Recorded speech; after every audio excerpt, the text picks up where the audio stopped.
start with the 78 example, and here it is said that in the arrangement shown in figure, the mass of the wedge is capital M and the mass of the body is small m, unknown. Appreciable friction exists only between wedge and mass m. So friction only exists at this portion and baki at remaining all contact surfaces there is no friction. Coefficient of friction is k. The masses of the pulley and the threads are negligible, and we need to find the acceleration of m relative to acceleration of m we have to find relative to horizontal surface. Okay, that is with respect to ground we have to find. No problem. So first of all we should derive the constrained relationship between acceleration of wedge, constrained relationship between the wedge and the block. So as you can see in the diagram, if you see carefully, if this particular block comes down say certain distance, say y, so obviously this string, so the string will also come up by y. Okay,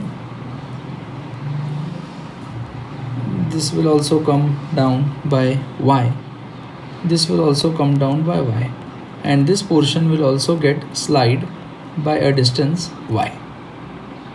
So as it is very clear, so obviously at this part this portion is attached to the wedge.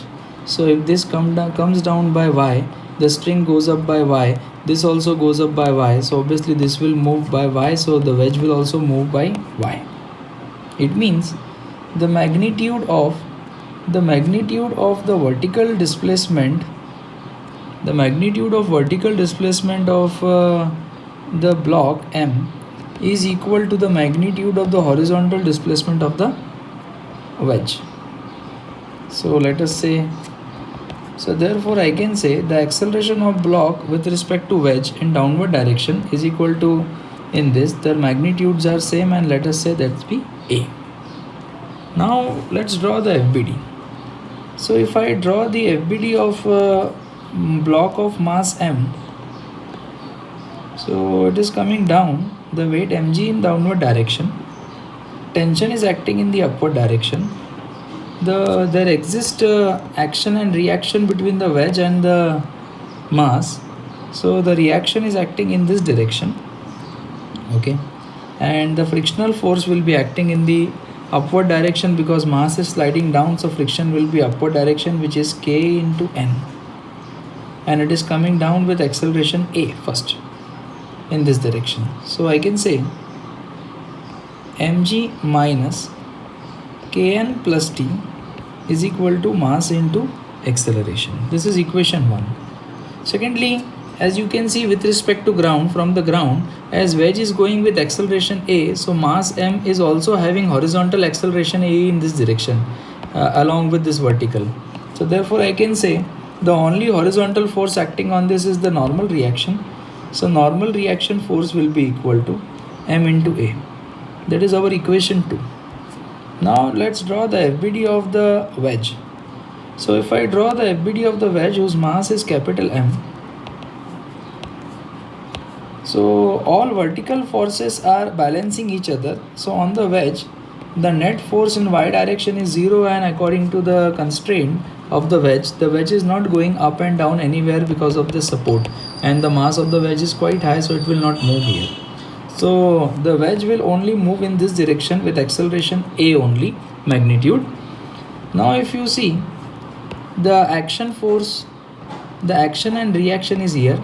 So on the wedge, the action of the block is in this direction, while through this with the help of this pulley, the tension is acting in this direction because this is vertical.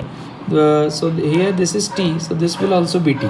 So the tension force will be acting here. So the equation will be T minus N, net force is equal to mass into acceleration.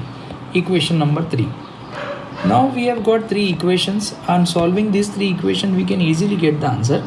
First, I will substitute the value of N in equation 1 so that I will get complete answer in terms of A. So mg minus, I'll open this bracket, minus k. What is N? M into A. after opening the bracket, this minus plus will become minus t is equal to ma. Okay, and now this, after solving these two equations by substituting method, I am getting this as the fourth equation. And if I add equation 3 and 4, if an I is equation 3 and let us suppose this is equation 4, so the variable t and t will get cancelled out. mg minus kma minus, what is n? So obviously n is m into a, capital M, small m into a, sorry, n is m into a, is equal to capital Ma plus small ma. So mg will be equal to capital Ma plus small ma plus k small ma plus small ma. So mg would be equal to, so acceleration, this ma and ma will be 2ma, so it will be capital Ma plus 2ma plus kma. So acceleration A comes out to be mg upon capital M plus 2m plus km, and that is the magnitude of acceleration A of the wedge and this thing. Now we need to find acceleration of m. So m is having two acceleration, a in this direction and a in this direction, because it is attached to the ground. If we consider with respect to ground, so m is going in two directions because m is continuously in contact with the wedge. M is going down, wedge is also going here, so it has having two accelerations. So therefore the net acceleration with respect to ground will be root 2a. So it will be root 2 mg upon capital M plus 2m plus km. Okay, and that's the final answer to this question. Thank you.